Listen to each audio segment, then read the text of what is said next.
When my Lolo first immigrated to the U.S., he left his family behind in the Philippines despite having a high position in Zulik Pharmaceuticals as sales marketing manager. Starting from scratch, he wanted a better life for his family and came a year before bringing his wife and 2 kids, my Lola, Ninang, and Poppy, and started the groundwork for the so-called American Dream. My Lola worked as an editor assistant at Addison Wesley and moved to the U.S. to join my Lolo in 1985. During that time, my Lolo worked at a shipping company and quit. He then found working Filipino food distribution businesses trying to introduce Filipino food to the local Bay Area grocery stores, selling longanisa, tocino, and tapa with a company called Mexim. He even worked at Radio Shack, but during that time he developed a family business of selling window coverings such as draperies and blinds locally sourced from sewing workrooms and blinds manufacturers in Hayward, Union City, and Fremont.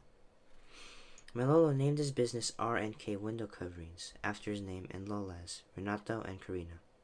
At the time, my Lolo was not well versed in the construction of U.S.-built homes, so he studied in the Union City Library about carpentry and basic woodworking. Learning about stud spacing on the frames of homes, he would also visit the local home building construction that went around during the time at Union City and Fremont, occasionally visiting construction sites such as Ponderosa Homes, Bay Colony, and various KB home builder sites.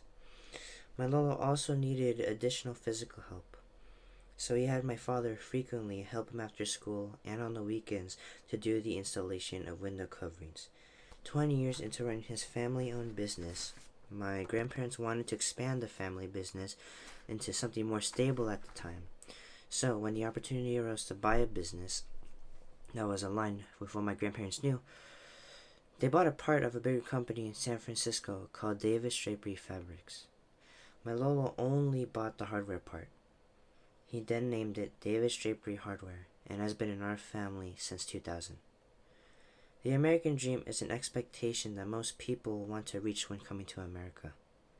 The American Dream is when you put effort into your work, sacrifice your time, blood, and soul in order to reach that goal. It's when you want to reach that goal so badly. That's what the American Dream means to me. My Lolo immigrated into the U.S. He started off from nothing and worked his way up to the top. He had to make a lot of sacrifices, putting effort into his work, and got to where he is today. What I'm trying to say is, there are other ways to be successful in life. You can be passionate, do what you love, be hardworking, be good at what you're doing, be really focused, pushing yourself to your limit, and being persistent. And most of all, you have to be kind and humble. If anyone can be successful, that means you can do it, I can do it, and anyone in the world can do it.